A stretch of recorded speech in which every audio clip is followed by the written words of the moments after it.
RRB NTPCல 4 years கழிச்சு உங்களுக்கு notification விட்டுருக்காங்க. அதோட டீடைல்ஸ் என்னன்னு பாத்தீங்கன்னா ஃபர்ஸ்ட் ஒன் குவாலிஃபிகேஷன் 12th முடிச்சவங்களும் அப்ளை பண்ணலாம், கிராஜுவேஷன் முடிச்சவங்களும் அப்ளை பண்ணலாம். ஸோ 12th முடிச்சவங்களுக்கான டேட் என்னைக்கு ஸ்டார்ட் ஆகுதுன்னு பார்த்தீங்கன்னா 21 செப்டம்பர்லேருந்து 20th அக்டோபர் வரைக்கும் உங்களுக்கு அப்ளை பண்ணலாம்.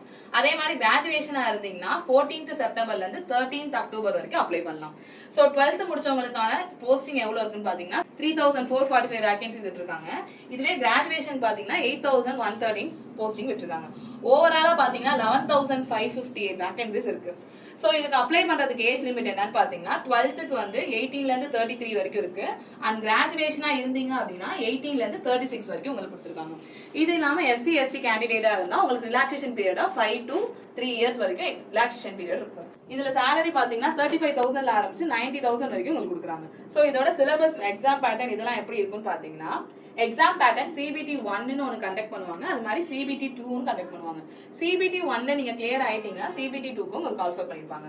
ஸோ CBT 1ல எப்படி பேட்டர்ன் இருக்குன்னு பார்த்தீங்கன்னா மேக்ஸு, ரீசனிங்கு, GK இது மட்டும் தான் வரும். உங்களுக்கு இதில் வெர்பல் கிடையாது. ஸோ SSC படிக்கிறவங்க இருந்தால் கம்பல்சரி NTPCயும் அப்ளை பண்ணுங்க. அதே சிலபஸ் அப்படியே தான் இருந்திருக்கும். ஸோ மேக்ஸில் 30 கொஸ்டின்ஸ் கொடுத்துருக்காங்க, 30 கொஸ்டினுக்கு 30 மார்க். அதே மாதிரி ரீசனிங் 30 கொஸ்டின்ஸ், 30 கொஸ்டினுக்கு 30 மார்க். அது மாதிரி GK பார்த்தீங்கன்னா 40 கொஸ்டின்ஸ், 40 கொஸ்டினுக்கு 40 மார்க். ஓவராலாக உங்களுக்கு 100 மார்க்குக்கு எக்ஸாம் நடக்கும். டைமிங் பார்த்தீங்கன்னா 1.5 hours இருந்திருக்கும். ஸோ ராங்காக ஆகுனீங்கன்னா 1/3 மார்க் கட் ஆஃப். அதாவது 3 கொஸ்டின் தப்பாக இருந்தீங்கன்னா 1 மார்க் உங்களுக்கு என்ன ஆகும்னா ரெடியூஸ் ஆகும். இதுவே இந்த ஸ்டேஜ் கிளியர் பண்ணிட்டீங்கன்னா உங்களுக்கு CBT 2க்கு கால்ஃபர் பண்ணுவாங்க. CBT 1க்கு எல்லாருமே நார்மலா கால்ஃபர் பண்ணிருப்பாங்க. கிராஜுவேஷன் முடிச்சவங்களா இருக்கட்டும் இல்ல 12th முடிச்சவங்களா இருக்கட்டும் எல்லாருமே ஒரே மாதிரி தான் CBT 1 எழுதுவாங்க. இதுவே CBT 2 பாத்தீங்கன்னா லெவல் தகுந்தாப்புல உங்களுக்கு கண்டக்ட் பண்ண ஆரம்பிப்பாங்க. லைக் லெவல் 6னா ஒரு எக்ஸாம் நடக்கும், லெவல் 5னா அது ஒரு 4 எக்ஸாம் நடக்கும். அந்த மாதிரி உங்களுக்கு தனித்தனி 4 எக்ஸாம் நடக்கும். அதே சிலபஸ் தான் அப்படியே வந்திருக்கும். என்ன கொஸ்டின் நம்பர்ஸ் மட்டும் மாறி இருக்கும். இதுல 30 கொஸ்டின் தான் இருந்துச்சு, இதுல 35 கொஸ்டின். GK இதுல 50 கொஸ்டின்ஸ் இருக்கும். ஓவராலா 120 கொஸ்டின், அதே 1.5 hour தான். ஸோ சேம் திங் 1/3 நெகட்டிவ் மார்க்ல போயிடும். 3 கொஸ்டின் தப்பானீங்க அப்படின்னா 1 மார்க் உங்களுக்கு நெகட்டிவ் மார்க்ல போயிருக்கும். சிலபஸ் என்னன்னு பாத்தீங்க அப்படின்னா இதே தான், நார்மலா படிக்கிறது தான். Number system, decimal, fraction, LCM, HCF. So இந்த நார்மலாக கேட்குறது என்னன்னா குவான்ஸ் எப்படி மேம் படிக்கலாம், ஃபர்ஸ்ட் எதை எடுக்கலாம், எது அடுத்து படிக்கணும், இந்த மாதிரியான ஒரு சார்ட் மாதிரி கொடுக்க சொல்லி கேட்டுட்டே இருக்காங்க. குவான்ஸ் படிக்க ஸ்டார்ட் பண்ணுறதுக்கு முன்னாடி ஃபர்ஸ்ட் நீங்கள் எந்த எக்ஸாமுக்கு படிக்க அப்ளை பண்ண போறீங்கன்னு வச்சுக்கோங்க. லைக் பேங்க் படிக்க போறீங்களா, இல்லை SSCயா, இல்லை NTPCயா, இந்த மாதிரி டிசைட் பண்ணி வச்சுக்கோங்க. நான் முன்னாடி சொன்னதா SSCக்கு படிக்கிறவங்க எல்லாருமே NTPCயும் அப்ளை பண்ணலாம், ஏன்னா அதே லெவலில் தான் இருக்கும் அப்படியே. ஸோ ஃபர்ஸ்ட் என்ன எடுங்க அப்படின்னா நம்பர் சிஸ்டம்லேருந்து ஸ்டார்ட் பண்ணுங்க. நம்பர் சிஸ்டம் படிச்சிங்க அப்படின்னா சர்ச் அண்ட் இண்டிசஸ், சிம்பிளிஃபிகேஷன் அதுக்குள்ளேயே வந்துடும். ஸோ இதை படிச்சு முடிச்சுட்டு அடுத்து என்ன பண்ணுங்கன்னா HCF அண்ட் LCM போங்க. இதை எடுத்தீங்கனாலே இது ஃபுல்லாக என்ன ஆயிருக்குன்னா உங்களுக்கு கம்ப்ளீட் ஆயிருக்கும். இது அடுத்து என்ன வாங்கினா பெர்சன்டேஜ் ஸ்டார்ட் பண்ணுங்க. பெர்சன்டேஜ் படிக்க ஆரம்பிச்சிங்க அப்படின்னா அடுத்து ப்ராஃபிட் அண்ட் லாஸ். பெர்சன்டேஜையும் ப்ராஃபிட் அண்ட் லாஸையும் இன்டர்லிங்க் படிங்க, இன்னும் ஈஸியாக இருக்கும். அடுத்து என்ன பண்ணுங்கன்னா simple interest and compound interest. So first நம்ம என்ன படிக்கிறோம்னு பார்த்தீங்கன்னா பெர்சன்டேஜ் படிக்கிறோம். பெர்சன்டேஜ் படிச்சு முடிச்சதுக்கப்புறம் ப்ராஃபிட் அண்ட் லாஸ் படிக்கிறோம்.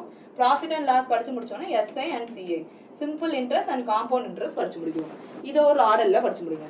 அடுத்து என்ன எடுங்கன்னா ரேஷியோ அண்ட் ப்ரொபோர்ஷன் எடுங்க. ரேஷியோ அண்ட் ப்ரொபோர்ஷன் எடுத்தீங்கன்னா ரேஷியோ அண்ட் ப்ரொபோர்ஷனுக்கு அப்புறம் ஆவரேஜ் போங்க. ஆவரேஜ் போய் முடிச்சிங்க அப்படின்னா அடுத்து ப்ராப்ளம்ஸ் ஆன் ஏஜஸ், ஏஜ் ரிலேட்டடாக வர சம்ஸ் பார்க்க ஆரம்பிங்க. ஸோ இது ஒரு செட்டு. இதே கண்டினியூல என்ன வரும்னு பார்த்தீங்கன்னா பார்ட்னர்ஷிப் வந்திருக்கும், அடுத்து மிக்சர் அண்ட் அலிகேஷன் வந்திருக்கும்.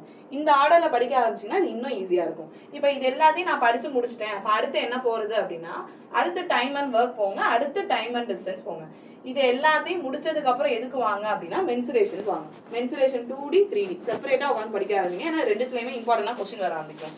அடுத்து என்ன பண்ணீங்க அப்படின்னா எலிமெண்ட்ரி அல்ஜிப்ராஸ் நீங்க ரொம்ப டெப்த்ல இறங்கிலாம் பார்க்கணும் அவசியம் இல்லை, மேலோட்டமா பாத்தீங்கன்னாலே போதும்.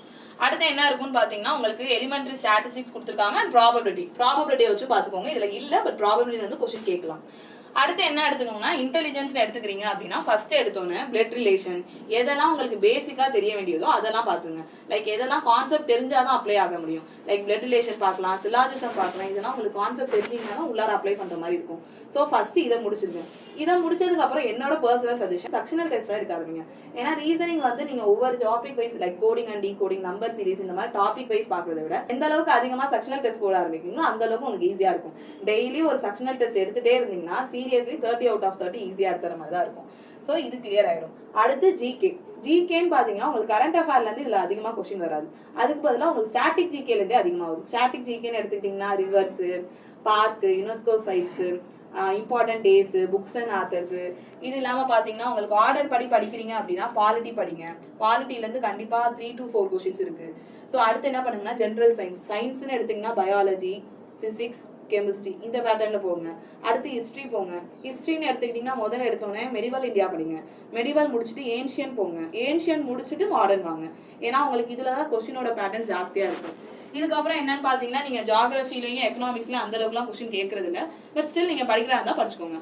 அதுக்கு புக்ஸ் ஏதாவது ரெஃபர் பண்ற மாதிரி இருக்குன்னா லூசன் புக் நல்லா இருக்கும், ஹரிஹன் புக் நல்லா இருக்கும். இதுவே தட்ஸ் இனஃப். அது படிச்சீங்கனாலே போதும். அதுக்கப்புறம் நீங்க நார்மலா முன்னாடி சொன்னது ஸ்டாட்டிக் ஜிகேல என்னென்ன இருக்கும் இதெல்லாம் மட்டும் தெரிஞ்சு வச்சுட்டா போதும். கரண்ட் அஃபேர் ரொம்ப ரொம்ப கம்மியா தான் கேட்பான். ஸோ அதுக்கு தகுந்தாப்புல பார்த்து காமிச்சுக்கலாம். அடுத்து என்னன்னு பாத்தீங்கன்னா இதுதான் உங்களோட வெப்சைட், அஃபிஷியல் வெப்சைட். இந்த வெப்சைட்ல நீங்க அப்ளை பண்ண ஆரம்பிக்கலாம். ஆல்ரெடி டேட் ஓப்பன் ஆயிடுச்சு. ஸோ சீக்கிரம் அப்ளை பண்ணிருங்க. ஸோ இதுக்கு நாங்கள் என்ன பண்ணுறோம்னு பார்த்தீங்கன்னா உங்களுக்கு கோச்சிங் கொடுத்துட்ருக்கோம். CBT 1க்கும் CBT 2க்கும். CBT 1 கிளியர் பண்ணிட்டீங்கன்னா ஆப்வியஸாக CBT 2க்கும் நாங்களே வந்து பர்சனலாக கோச்சிங் தரோம்.